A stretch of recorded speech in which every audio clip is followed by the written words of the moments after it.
Hi, welcome to another story. Before we begin, there's something you should know. This story was not created by chance. Every word you're about to hear was chosen with intention. Now, listen closely. I'm Diane, 52 years old. And 3 weeks ago, my son Christopher finally let me see my grandchildren after denying me access for 3 years. He stood in my doorway with Sophie and James and said, "You have 1 hour. Don't you dare mention your lies about their father." What he didn't know, his late wife, Jennifer, had written me a letter 2 days before the cancer took her. She'd hidden it in a safety deposit box with my name on it. I'd been carrying it in my purse for 6 months, waiting for the right moment. That afternoon, while Christopher went to get coffee, I sat with Sophie and James in my living room. I pulled out the envelope. Jennifer's handwriting on the front said, "For my mother-in-law, the woman my husband tried to erase." Inside were 47 pages. Every affair, every lie Christopher told about me, every time he used my grandchildren as weapons. When Christopher came back 20 minutes later, Sophie was crying.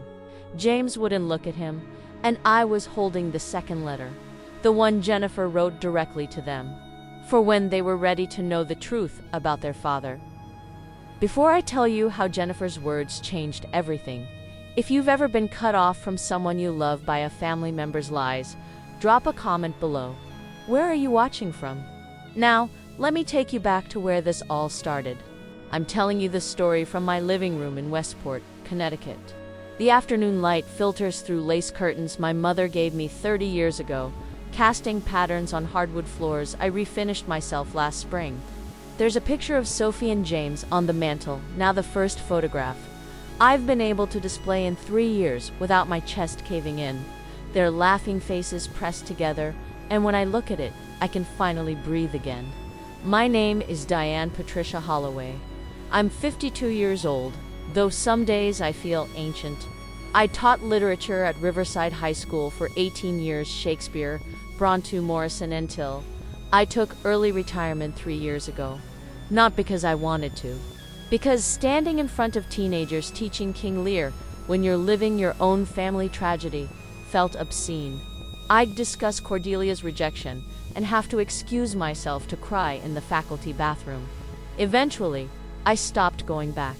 I live alone in a small colonial house with white clapboard siding that needs repainting. There's a front porch with a swing I bought the year James was born, and a garden where I've tried and failed to grow tomatoes every summer since the divorce. The kitchen smells like lemon cleaning solution. Upstairs, there's a guest room I've kept ready for 3 years, to twin beds with quilts my grandmother made, nightlights plugged in, books on the shelves waiting for grandchildren who weren't allowed to visit. But 3 years ago, my life looked different. On paper, I had everything. A marriage of 28 years to Thomas Holloway, a financial executive who wore expensive suits and never raised his voice.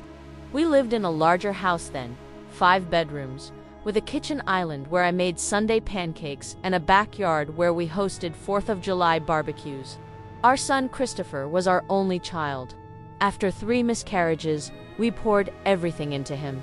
Piano lessons, private schools, Vermont summer camps. I drove him to every soccer game, helped with college essays, cried at his law school graduation.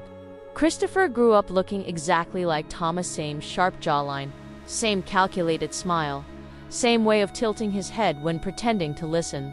He became a corporate attorney in Hartford, working 70-hour weeks and talking about partnership tracks at Thanksgiving. He married Jennifer Chen when he was 21. She was quiet, thoughtful, with long black hair in a braid and round glasses. She taught history at a private academy and loved her students fiercely. They gave me Sophie 9 months after the wedding. I was in the delivery room when she arrived, tiny and screaming with dark hair and Thomas's scowl. I held her while Jennifer slept and whispered promises. I will always be here. I will always choose you. 3 years later came James, quieter, with Christopher's analytical eyes and Jennifer's gentle disposition. Same delivery room, same promises. For 11 years, I was Grandma Diane. I babysat every Thursday for Jennifer's book club. I took Sophie to art classes and James to the science museum. I made Halloween costumes by hand. Sophie was Hermione Granger 3 years running. James, a different dinosaur each year. We had traditions. Friday ice cream, pillow, fort movie nights, annual trips to Hartford's Children's Theater. Sophie called me every night before bed. James drew crayon pictures and left them in my mailbox with misspelled notes. For Grandma, I love you. I thought I'd built something unshakable. But underneath my marriage, something had been rotting for years. Thomas was never physically violent. He didn't need to be. His weapon was subtler. A raised eyebrow at dinner parties. Suggestions that I was too emotional. Heavy sighs when I wanted to discuss our relationship. In public, he called me my beautiful wife. In private, he'd go days without speaking, then act confused when I felt lonely. "You're imagining things, Dee," he'd say with practiced concern. "I think you need to talk to someone." The gaslighting was surgical. When I tried discussing problems, he'd remind me of my depression after the miscarriages, invalidating every feeling. When I suggested marriage counseling, he scheduled me a solo therapy appointment and told friends he was worried about Diane's mental state. Christopher watched this his entire childhood. He learned that truth was negotiable, that perception mattered more than reality. 3 years ago, on a Tuesday morning in March, while Thomas was at work, I called a divorce attorney. Patricia Nugent's voice was kind but firm. "Do you have documentation?" I didn't. Thomas was too smart. His cruelty was private, deniable. But I called anyway. I told Thomas that evening. When he walked through the door, the words rushed out. "I filed for divorce today. I can't do this anymore." Instead of anger, he went very still, set down his briefcase, and looked at me with an expression I'd never seen. Cold, calculating. He smiled, actually smiled. "Okay, Diane," he said softly. Then he went upstairs. I heard him on the phone. "Chris, it's Dad. We need to talk about your mother." But I didn't know then that Thomas was already planting seeds that would one day rip my grandchildren from my arms. Christopher showed up at the house 2 days after I told Thomas about the divorce. It was a Thursday evening, the kind of March night where winter still clings to the air and the sun sets early. I was in the kitchen washing dishes when I heard his car pull into the driveway, that expensive German sedan he'd bought to impress his law firm partners. The engine cut off, and I heard his footsteps on the porch, heavy, deliberate. Not the eager steps of the son I'd raised. He didn't knock. He used his key, which should have been my first warning.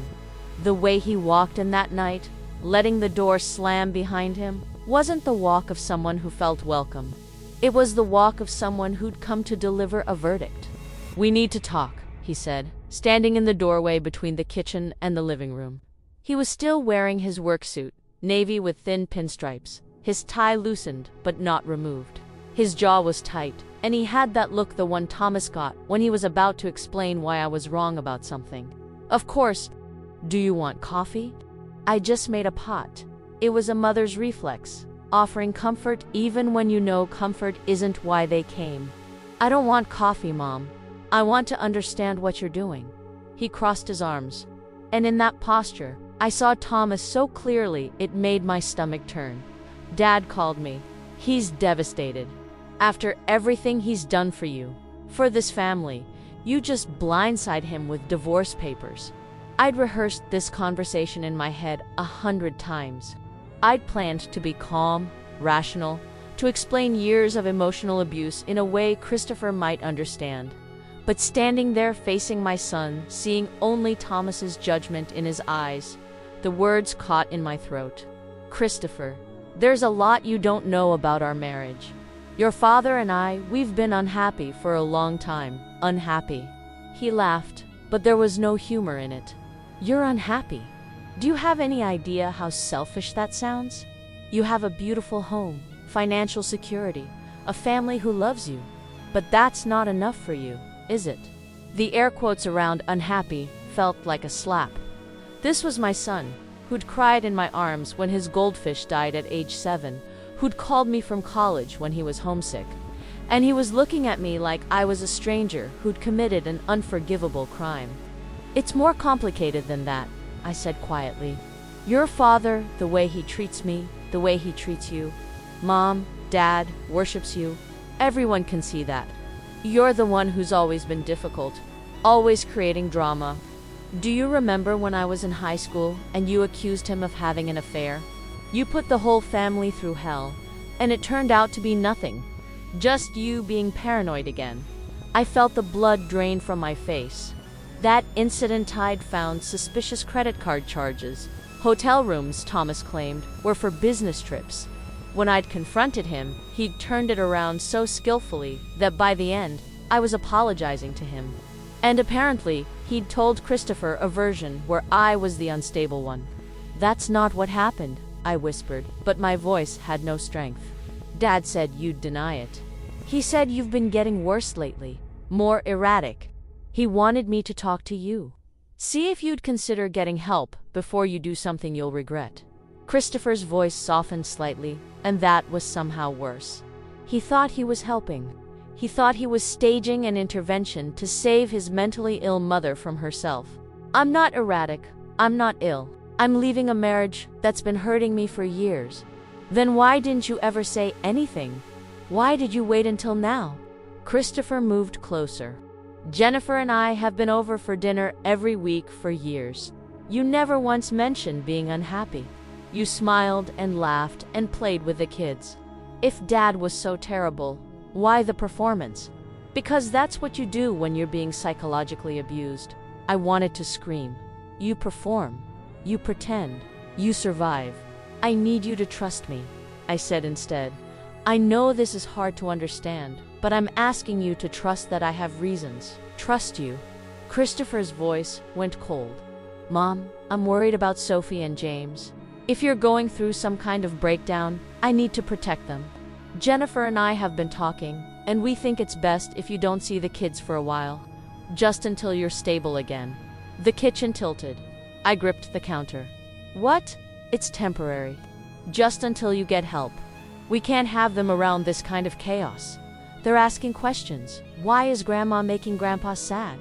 And we don't know how to answer them." "Christopher, please. They're my grandchildren.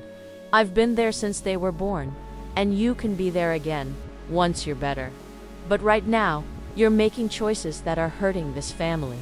Choices that make me question your judgment." He pulled out his phone. "I'm texting you the name of Dad's therapist.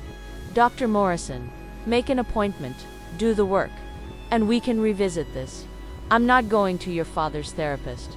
The absurdity almost made me laugh. "Christopher, can't you see what's happening?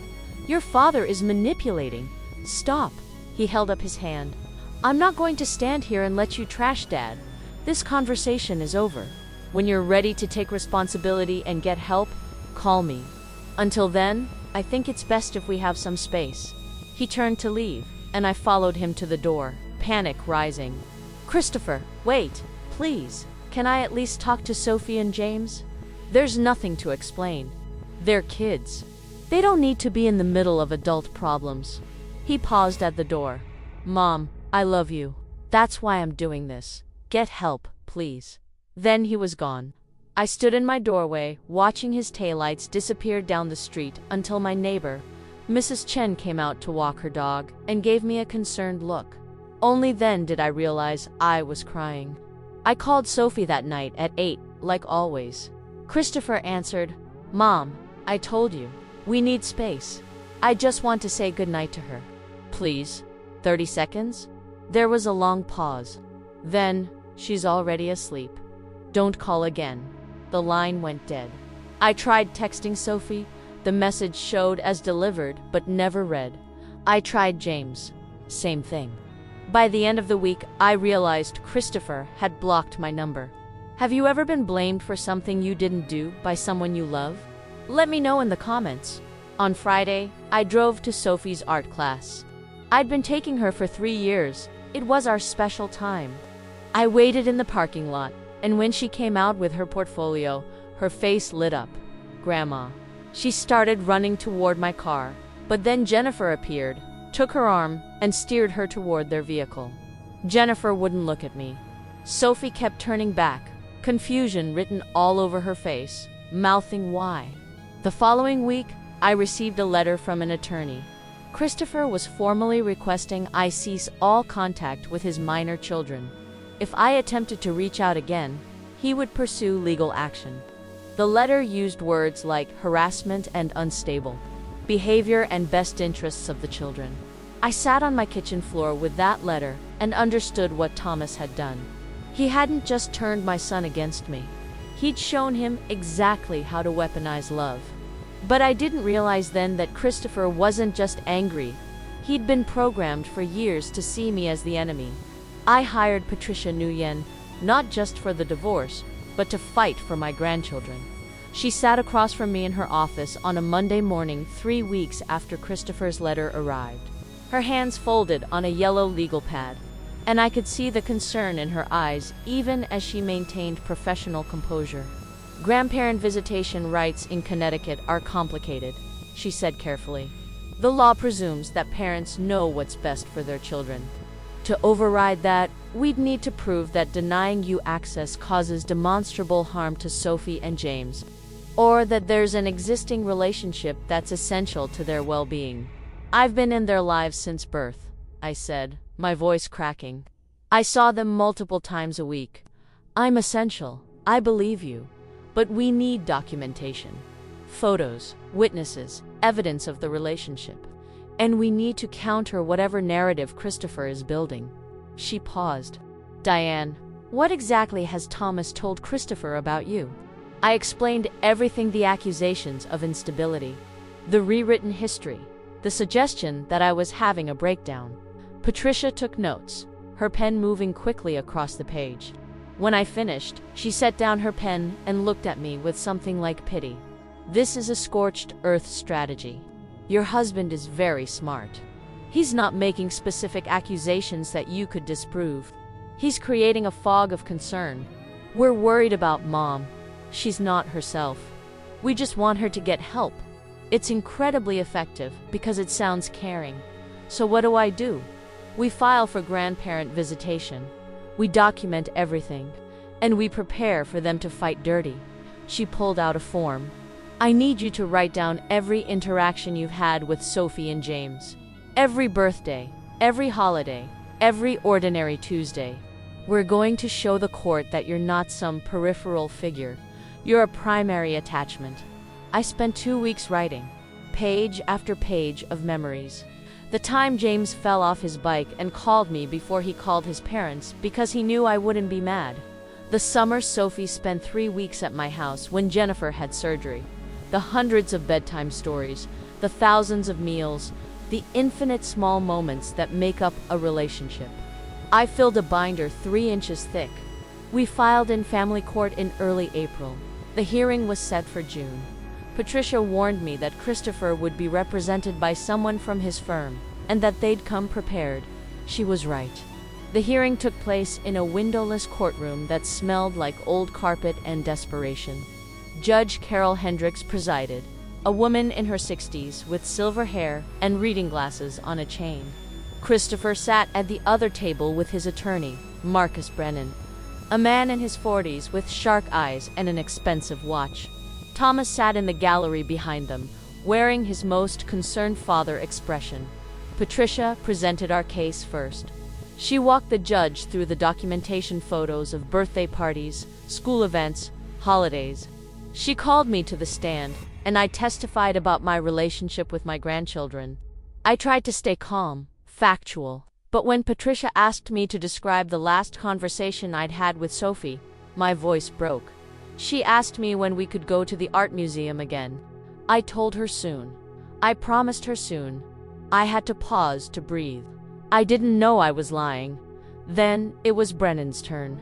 He stood slowly, buttoning his suit jacket, and smiled at me with practiced sympathy. Mrs. Holloway, I'm sorry you're going through this difficult time. It's Ms. Holloway now? I corrected quietly. Of course, Ms. Holloway.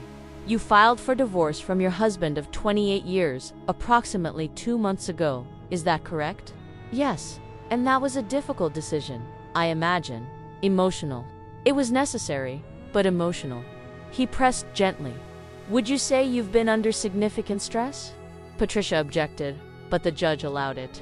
I admitted I'd been stressed. How could I not? Brennan pulled out a medical record, my therapist's notes from 5 years earlier, after my last miscarriage, when I'd been treated for depression. He asked if I was still taking medication.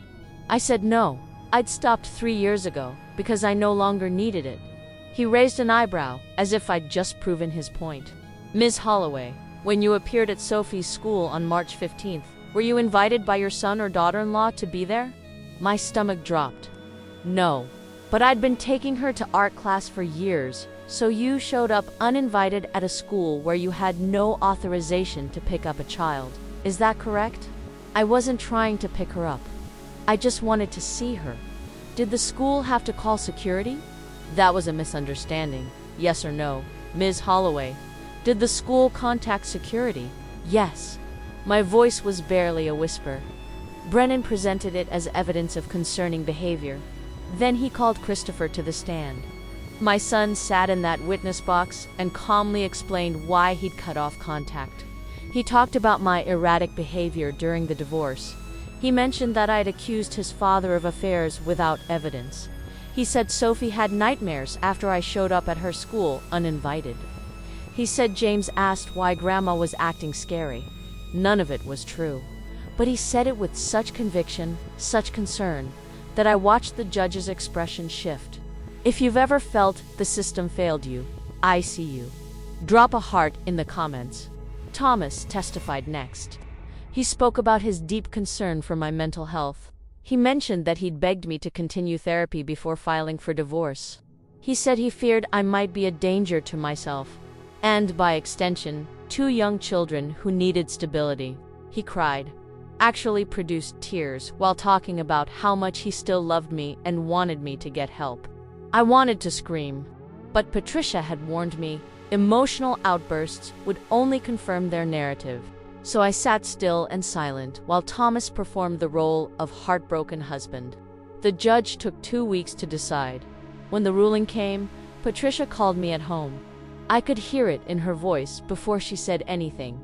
"I'm so sorry, Diane. Judge Hendricks had denied my petition. She ruled that, while I clearly had a prior relationship with my grandchildren, Christopher and Jennifer had the right, as parents, to determine what relationships were appropriate during a period of family upheaval. She suggested that once my divorce was finalized and I had demonstrated emotional stability, the situation could be revisited. She recommended I continue therapy and provide documentation of treatment. In other words, the system believed Thomas. I didn't leave my house for 3 days after that ruling. I unplugged my phone. I closed all the curtains. I lay in bed and stared at the ceiling and tried to understand how I'd become the villain in a story where I was the victim. On the 4th day, I got up. I showered. I plugged my phone back in, and I tried again. I sent letters to Sophie and James. Every letter came back marked "Return to sender." I sent birthday gifts in July. The packages were refused at the door. I tried calling Jennifer. She answered once, said "I'm sorry, I can't," and hung up. After that, my number was blocked. The isolation was suffocating.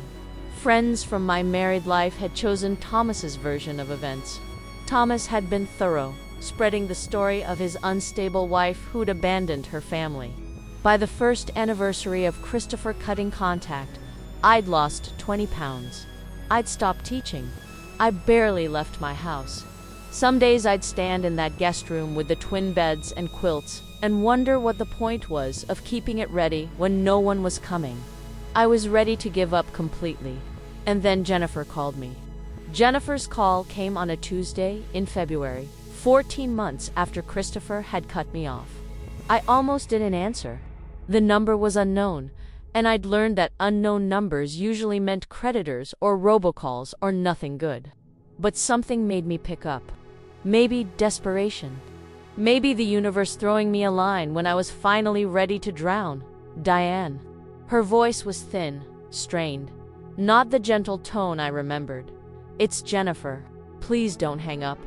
I sat down hard on my kitchen chair, my heart suddenly pounding against my ribs. Jennifer, are the kids okay? They're fine. They're at school. A pause.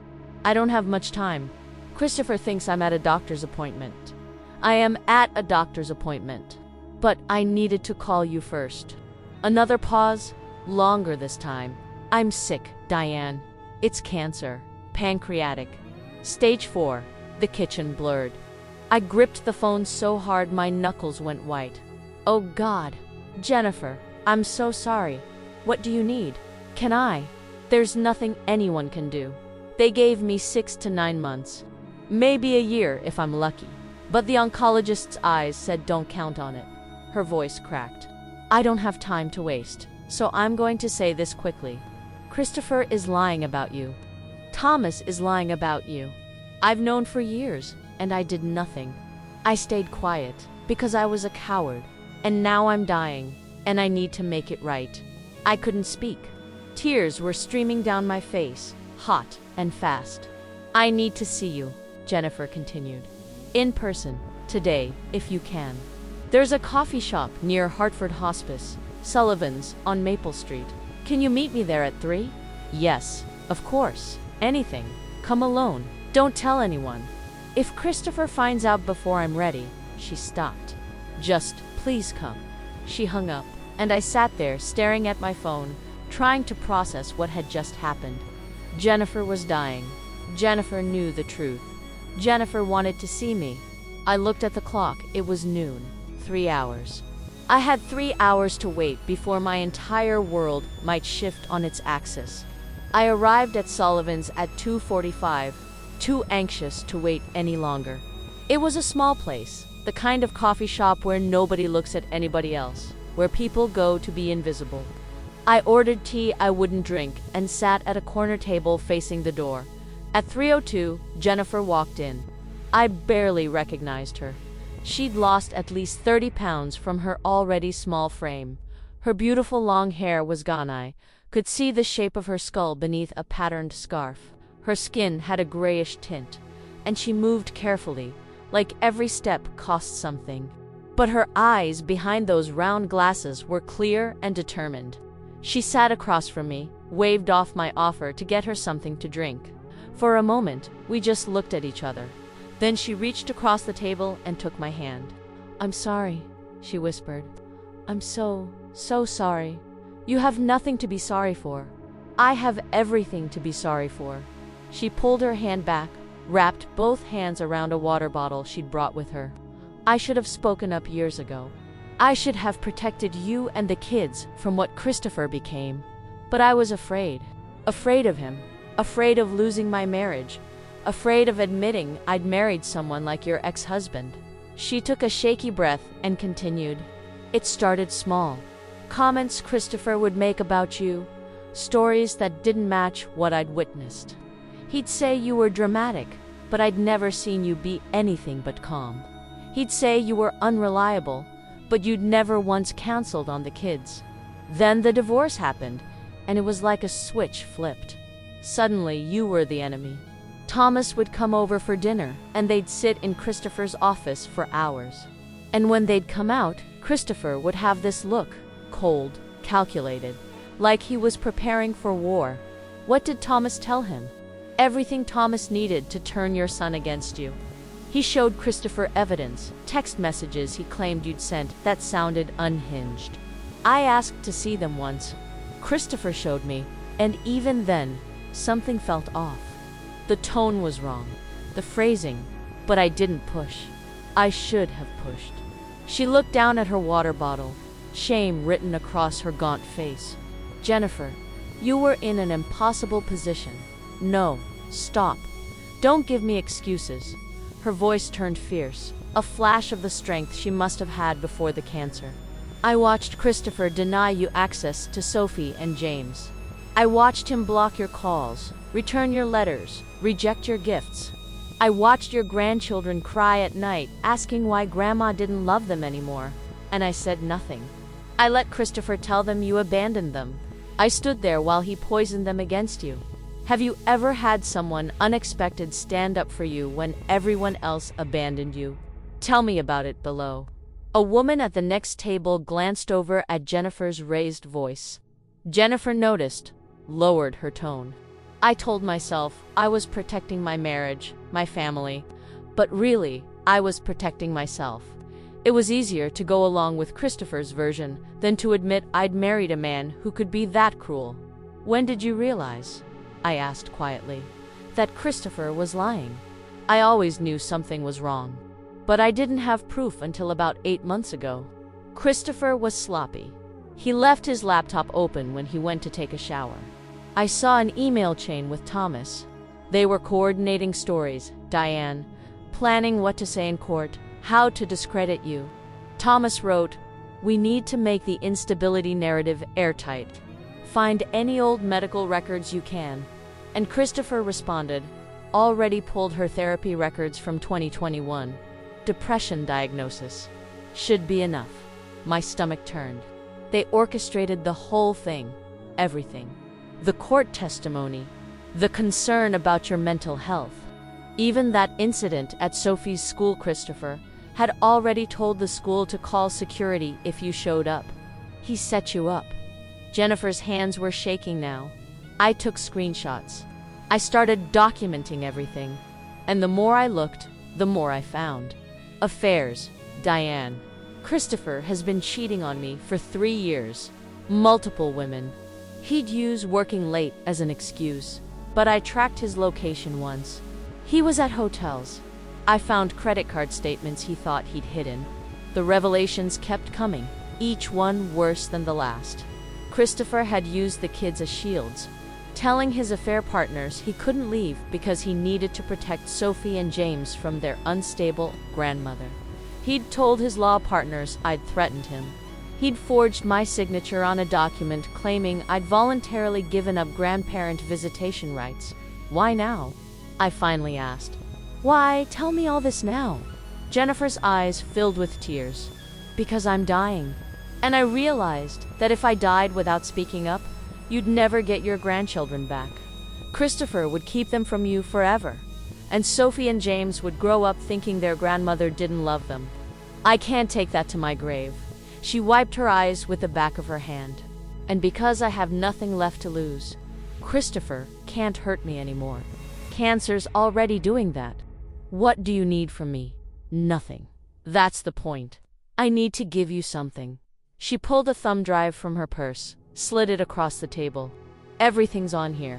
Emails, screenshots, photos of Christopher with other women, credit card statements, my own detailed timeline of every manipulation, every lie, every time he used the kids as weapons. I've been documenting for 8 months. I stared at the small device. This could destroy him. He deserves to be destroyed. But more than that, you deserve to have your grandchildren back. Jennifer leaned forward, her voice urgent. I'm going to write letters to one for you longer, more detailed, everything I've witnessed, and one for Sophie and James, for when they're ready to understand what their father did. I'm going to put everything in a safety deposit box at First National Bank downtown. You'll be listed as the authorized person. When I Diane, it's going to be soon. You'll receive a key and instructions. Jennifer, you don't have to spend your last months doing this. Yes, I do. It's the only thing I can still do right. She reached across and gripped my hand with surprising strength. Promise me something. When the time comes, when you have everything you need to expose Christopher, don't hesitate. Don't feel guilty. He made his choices. Thomas made his choices. They hurt you, and they hurt those children. Make them face consequences. I promised. We sat in that coffee shop for another hour, while Jennifer told me everything. By the time Jennifer left, my tea was ice cold, and the sun was setting. She hugged me in the parking lot, her body fragile as bird bones. I'm going to make this right, she whispered against my shoulder. Even if it's the last thing I do. I watched her drive away and understood what grace looked like. I didn't know then that Jennifer's final act of love would give me back everything I'd lost. Jennifer Chen died 6 months later, on a Saturday morning in August with hospice nurses by her side. Christopher had kept her illness largely private. He didn't want people asking questions. Didn't want the performance of perfect family man to be complicated by dying wife reality. I found out 3 days after the funeral, from an obituary in the Hartford Courant. 2 weeks after her death, I received a registered letter from First National Bank. Inside was a key, a safety deposit box number, and instructions in Jennifer's handwriting for Diane Holloway. The truth you deserve. Use it when you're ready. I went to the bank that afternoon. The box was small, but what was inside changed everything. Two sealed envelopes, one with my name, one labeled for Sophie and James, when they're ready. And beneath them, a folder 3 inches thick with printed documentation. I sat in that private viewing room and read Jennifer's letter. 47 pages, handwritten, detailing every manipulation, every lie, every moment she'd witnessed and stayed silent about. Page 12 documented Christopher's first affair with a paralegal named Michelle from his firm. Jennifer had found hotel receipts dated back 3 years. Always on nights, Christopher claimed to be working late on major cases. She'd cross-referenced his work calendar with the hotel dates they never matched.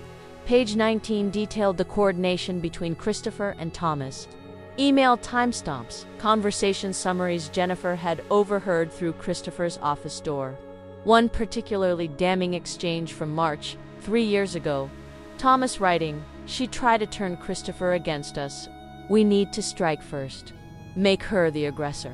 Christopher's response, "Already ahead of you. I'm documenting every concerning behavior. Building the file." Page 27 broke my heart all over again. Jennifer described Sophie's 10th birthday party, how I'd sent a gift that Christopher intercepted. He'd opened it in front of Sophie, a watercolor set, the expensive kind Sophie had wanted for months. Christopher told Sophie I'd sent it to the wrong address by mistake, that it was meant for another family's child, and that she shouldn't feel bad Grandma had forgotten her birthday. Then he donated the art set to Goodwill. Sophie cried herself to sleep that night. What would you do if you had proof that could destroy someone who hurt you? Be honest in the comments. The letter to Sophie and James was shorter, 8 pages, but somehow more powerful. Jennifer had written it directly to them, explaining what their father had done, why she'd stayed silent, and what kind of woman their grandmother truly was. She'd included specific memories. "Sophie, remember when you fell off the monkey bars in 1st grade and broke your arm? Your grandmother sat with you in the emergency room for 6 hours, holding your good hand, making up stories to distract you from the pain. Your father was stuck in a meeting. He arrived after the cast was already on." Jennifer ended the letter to the kids with instructions. "I'm writing this because I won't be here to tell you the truth myself. Your father will likely say terrible things about your grandmother. He may say she's unstable, or selfish, or didn't love you enough. None of that is true. The truth is in your grandmother's actions over 14 and 11 years respectively. Don't let his version of reality become yours. I kept everything in my purse.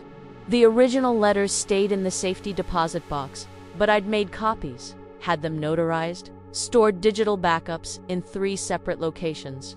Patricia Nguyen had reviewed everything and confirmed it was legally solid. Jennifer's testimony as a witness, even posthumous, carried weight. "When are you going to use this?" Patricia had asked. "When the moment is right. When it will have maximum impact." I'd learned from Thomas and Christopher. Timing was everything. I stopped trying to contact Christopher. Stopped sending letters or gifts. On the surface, it looked like I'd given up. That was intentional. I needed Christopher to believe he'd won, that I'd accepted defeat, let his guard down. I used those 6 months to rebuild myself. I started teaching again, part-time at the community college. I went back to therapy not because I was unstable, but because I needed to process 3 years of trauma. I reconnected with friends who'd believed me. I repainted the guest room. I bought new books for the shelves, books appropriate for a 14-year-old and an 11-year-old. I visited Jennifer's grave once a month.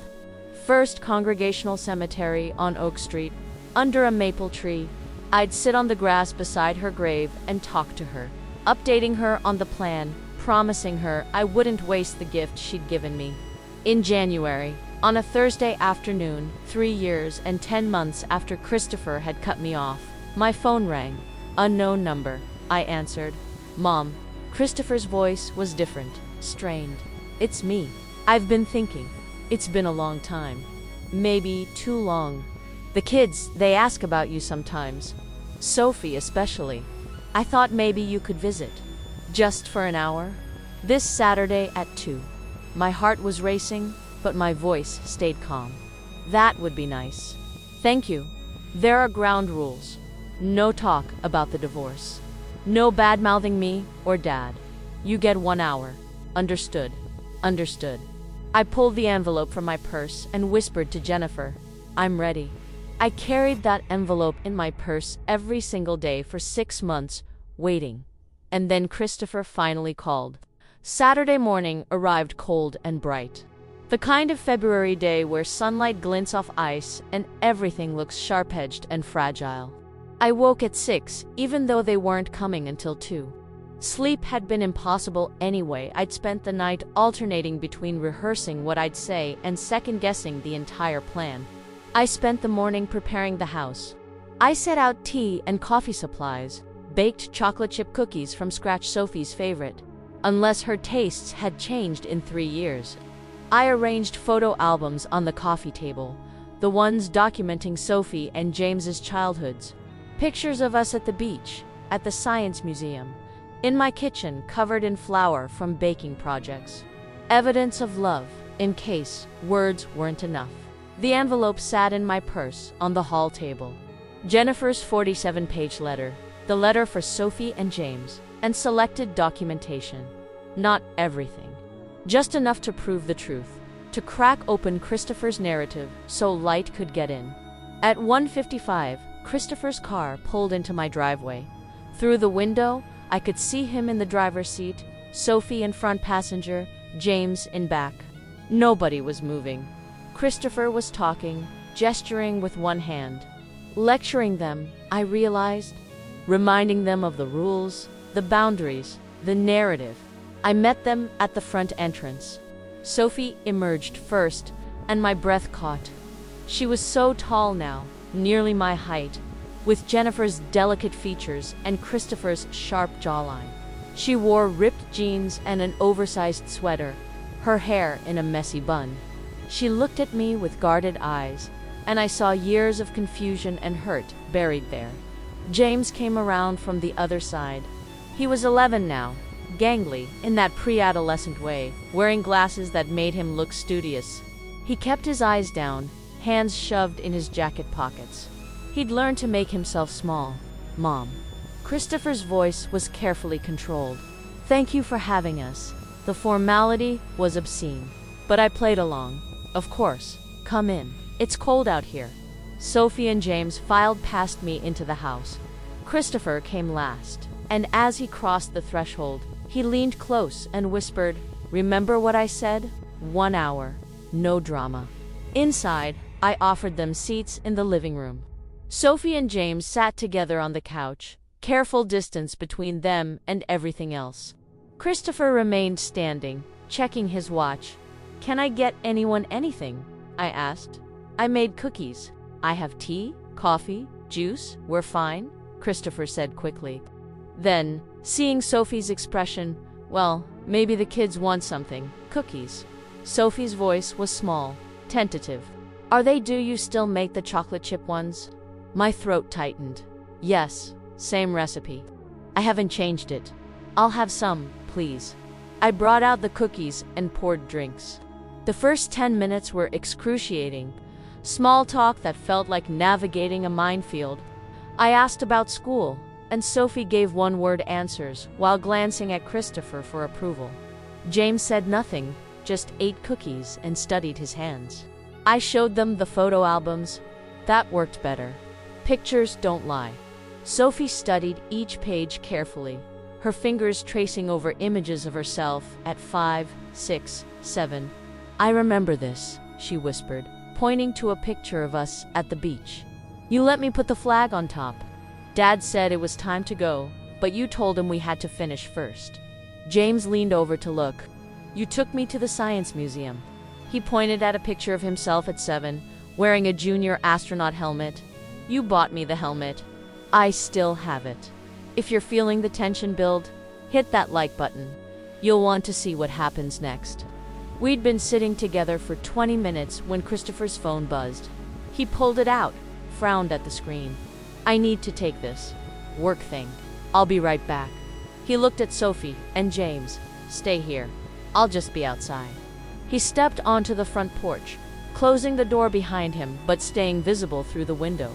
I watched him pace, phone to his ear, and I calculated. How long would a work call take? 5 minutes, 10. I had a window, maybe narrow, but it was there. I looked at Sophie and James, sitting on my couch, surrounded by evidence of the childhood they'd been told was a lie. My heart was pounding so hard I thought they might hear it. Sophie, James. My voice came out steadier than I felt. I need to show you something. Your father doesn't know I have it, and he won't want you to see it. But your mom, she left it for you. For me, for all of us. Sophie's eyes went wide. Mom. I pulled the envelope from my purse, hands trembling slightly. Jennifer's handwriting on the front, clear and careful. For my mother-in-law, the woman my husband tried to erase. That's Mom's handwriting, Sophie breathed. How do you, when did she, before she died? She knew things. True things. Things your father never wanted anyone to know. I held the envelope out. She documented everything. She wrote you a letter explaining why I disappeared from your lives. She wanted you to know it wasn't because I didn't love you. James looked up at me for the first time, his eyes full of questions. Dad said you didn't want to see us anymore, that you chose the divorce over family. That's not true.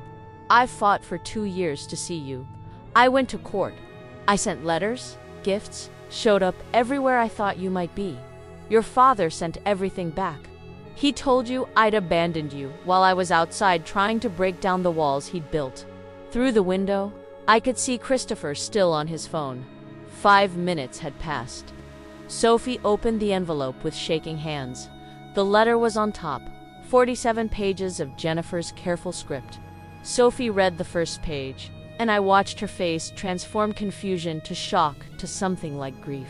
I looked at Sophie and James, pulled out the envelope, and said the words I'd been rehearsing for months. Your mom left something for me, something she wanted you to know. Sophie clutched the pages, her hands trembling. She says Dad lied about everything, that you tried to see us, that you never stopped trying. She says, her voice broke. She says Dad had affairs, multiple affairs, that he was with someone else the night she went into hospice. Keep reading, I said gently. It's all documented. Your mother was very thorough. She loved you both so much that she spent her dying days making sure you'd eventually know the truth. James had gone pale. This says, Dad told us you forgot my 10th birthday, but you didn't forget. He took the present and donated it. A telescope, I whispered, because you were obsessed with astronomy. I spent 2 months' salary on that telescope. Outside, Christopher was wrapping up his call. I saw him nod, say something final, start to lower the phone. We had seconds. There's another letter, I said quickly, from your mother directly to you. I have copies of everything. Your father can't take this away, even if he tries. The truth is out there now, and it's yours whenever you're ready. The door opened. Christopher stepped inside, pocketing his phone, and froze. His eyes went from me kneeling in front of the kids, to Sophie holding papers, to the envelope on the coffee table. I watched his face change as he recognized Jennifer's handwriting. The color drained. His mouth opened, but no sound came out. What did you do? He finally whispered. Sophie stood up, papers still clutched against her chest, and looked at her father with an expression I'd never seen on her face before. It was betrayal and rage and grief all mixed together. Why did you lie about Grandma? Christopher's face went white. Sophie, you need to come home. This has gone on long enough. But emotional, he pressed gently. This is home right now, Sophie said calmly. Grandma's house, where we should have been allowed to come for the past 3 years. Sophie, I understand you're angry. You have every right to be. But we need to discuss this as a family, in person. Not, you mean you want to control the conversation, make us feel guilty. Tell us some version of the story where you're the victim. Sophie's perceptiveness stunned me. I'm not ready for that yet. Put that down. His voice was low, dangerous. Mom, I swear to God, if I what? I stood slowly, keeping the second envelope behind my back. If I show your children a letter their mother wrote specifically for them, a letter she wrote while dying, because she knew you'd never tell them the truth. You have no right. Christopher moved toward me. Those are my children, my wife. You don't get to. She wasn't your property, Christopher. Neither are they. My voice was steady, quiet. Jennifer gave me this because she knew exactly what kind of man you'd become. She watched you do it. She documented every step. Have you ever seen someone's lies finally catch up to them? How did it feel? Comment below. Sophie was still holding the 47 pages. Dad, this letter Mom wrote it before she died. She says you lied about Grandma, that you blocked her calls, returned her gifts, told us she abandoned us when she was trying to see us the whole time. Is that true? Sophie, honey, you don't understand. Your grandmother, she was going through something. She wasn't stable. I was protecting you. Stop lying. Sophie's shout startled all of us. Mom's letter says you coordinated with Grandpa Thomas. She has emails, screenshots, proof that you planned this, that you made Grandma look crazy on purpose. Christopher's jaw clenched. Your mother was on heavy medication at the end. She wasn't thinking clearly. Don't you dare. James spoke for the first time, his voice shaking but determined. Don't you dare say Mom wasn't thinking clearly. She was dying, not stupid. She knew what she was doing. I saw Christopher recalibrate, shift tactics. Kids, I understand you're upset. This is a lot of information, all at once. But you need to understand the affairs, Sophie interrupted, her voice flat. Were those not true? Christopher froze. What? Mom's letter talks about your affairs. Multiple women.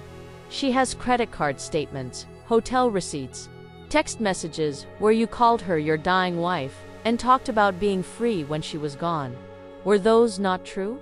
The silence stretched. Christopher's eyes darted from Sophie to James to me, looking for the weakest point. Adult relationships are complicated, he finally said. Your mother and we had problems. You used us as weapons against her. Sophie stood up, pages scattering. You told us she didn't love us while she was outside trying to see us. You burned her birthday cards and said she forgot about us. What kind of person does that? The kind who learned from his father, I said quietly. Christopher, you watched Thomas do this to me for your entire childhood, and you learned. You became exactly what he molded you to be. Shut up. Christopher's voice was venomous. You don't get to. I have copies, I continued, speaking directly to Sophie and James. Of everything your mother documented, your father can't make this disappear.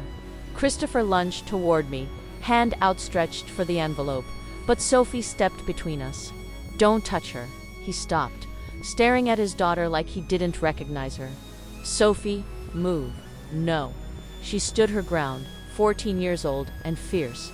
You've been touching our lives with your lies for 3 years. Mom wrote us a letter for us, and we're going to read it. I held out the second envelope, and Sophie took it with trembling hands. Christopher made another move forward, but both kids shifted to block him. Something had fundamentally changed. The power structure had collapsed. Sophie opened the envelope. Inside were 8 pages, Jennifer's final words to her children. Sophie began reading aloud.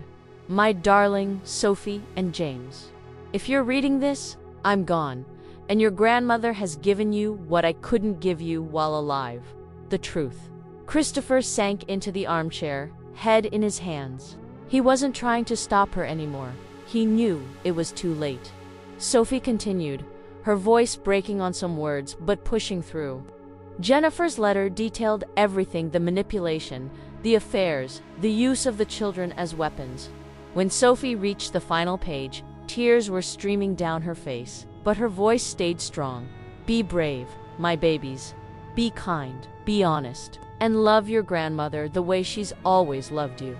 Sophie turned to face her father. I want to stay here tonight, with Grandma. Christopher looked at me then, and what I saw in his eyes was devastating. Not anger, worse than anger. It was the dawning realization that everything he'd built had crumbled in 20 minutes. James, his voice was small.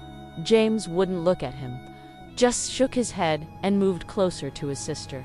Christopher stood slowly, walked to the door. His hand on the knob, he turned back. This isn't over. Yes, I said quietly. It is. He left. And that's when I pulled out the second letter. Sophie and James stayed that night, and the next night, and the one after that. Christopher didn't come back. He didn't call. For 3 days, my house was filled with the sounds I'd been missing for 3 years: voices in the kitchen, footsteps on the stairs, the low murmur of the television. On Sunday evening, Christopher finally called. Sophie put it on speaker. You need to come home. This is home right now, Sophie said calmly. Grandma's house? Where we should have been allowed to come for the past 3 years? Sophie, I understand you're angry. Then call your lawyer, Sophie interrupted. Have him explain how it'll look in court when we tell the judge we want to live with Grandma because you manipulated us for 3 years. When we show them Mom's letter, how do you think that'll go? Silence. Then, can I at least talk to James? James took the phone. Hi, Dad. I miss you. Your room's empty without you. You made Grandma's rooms empty for 3 years, James said quietly. You made us empty because we thought she didn't love us. That's worse than a room. Do you think Christopher deserved what happened? Let me know your thoughts. Over the next weeks, the consequences revealed themselves like dominoes falling.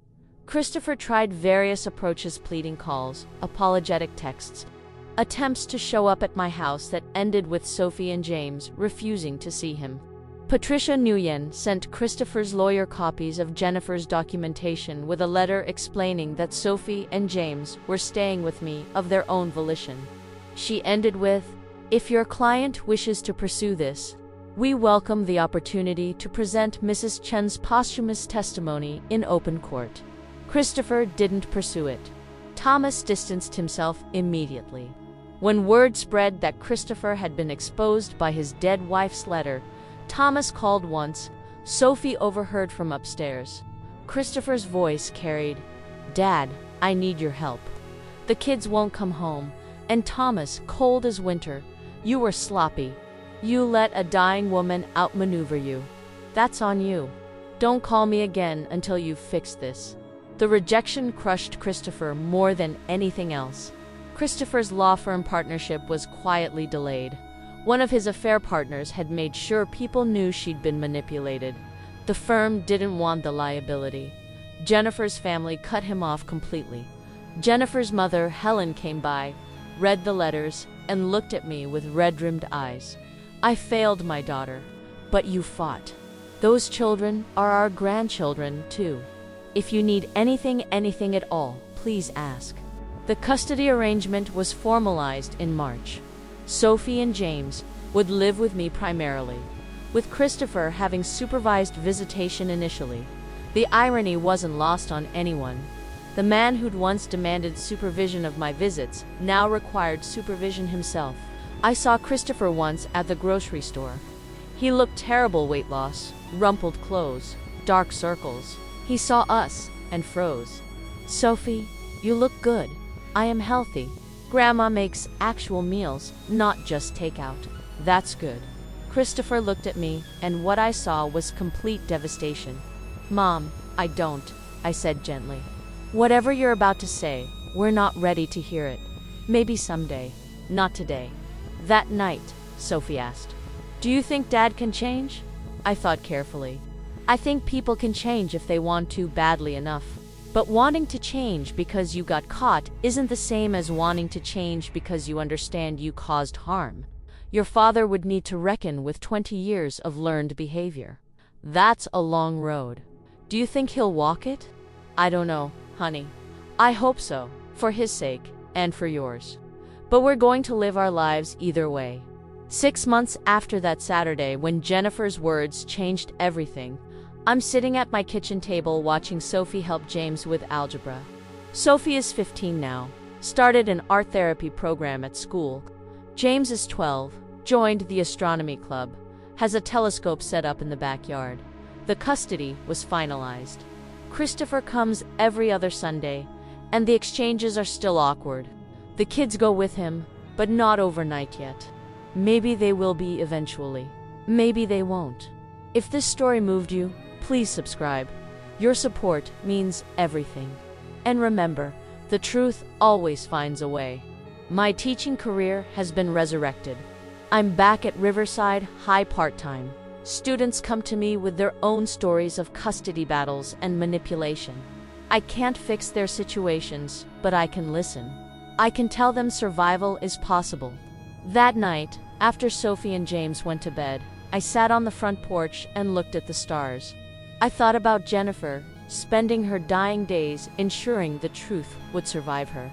She'd been afraid for so long, but facing death had given her different courage. The courage to say, "This is wrong, and I will use whatever time I have left to make it right." Sophie and James are upstairs in their rooms. My grandchildren, in my house, where they belong. Tomorrow, Sophie has art class, and James has astronomy club. And I'll make them breakfast and hear about their days and live the ordinary life I fought 3 years for. Jennifer gave me that. The truth gave me that. And every single day, I'm grateful. The wind chimes sound in the darkness. Somewhere, I like to think, Jennifer hears them too.